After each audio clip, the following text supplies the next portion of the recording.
ஆசிரியர் அவர்களே, உங்கள் அனைவருக்கும் என் வணக்கம் கூறி ஏற்றுக்கொண்ட தலைப்பை ஏற்றி பேச வந்துள்ளேன். தாருங்கள் தங்கள் கவனங்களை.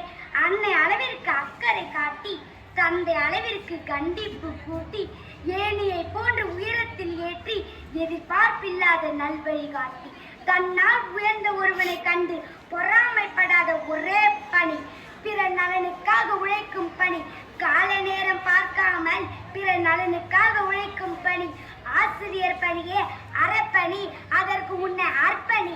ஆசிரியர் பணியே அறப்பணி, அதற்கு உன்னை அர்ப்பணி என்று உலகமே போற்றி பாராட்டும் பணியே ஆசிரியர் பணி.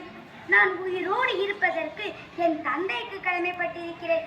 ஆனால் நான் சிறப்பாக வாழ்வதற்கு என் ஆசிரியருக்கு கடமைப்பட்டிருக்கிறேன் என்று மாவீரன் அலெக்சாண்டர் குறிப்பிடுகிறார். தான் பெற்ற கல்வியை பிறரும் பெற்று பயனடைய வேண்டும் என்று நினைப்பவர்கள் ஆசிரியர்கள் தானே.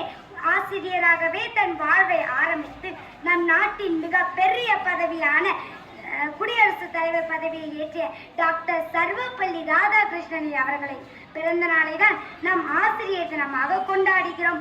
கல்வியின் நோக்கம் ஒரு மனிதனின் உடல் உள்ளம் ஆத்மா ஆகியவற்றை வளர்க்கும் நோக்கமாகும். இதை வலியுறுத்தினார் நம் டாக்டர் சர்வப்பள்ளி ராதாகிருஷ்ணன். 17 முறை டாக்டர் பட்டம் வாங்கியிருக்கிறார். இவர் 17 முறை டாக்டர் பட்டம் வாங்கியிருக்கிறார். ஒரு சிறந்த ஆசிரியர் இல்லாத மாணவன் அச்சாணி இல்லாத சக்கரத்தை போன்றவன் என்று கூறி இறுதியாக ஒரு கவிதை கூறி முடித்துக் கொள்ள விரும்புகிறேன்.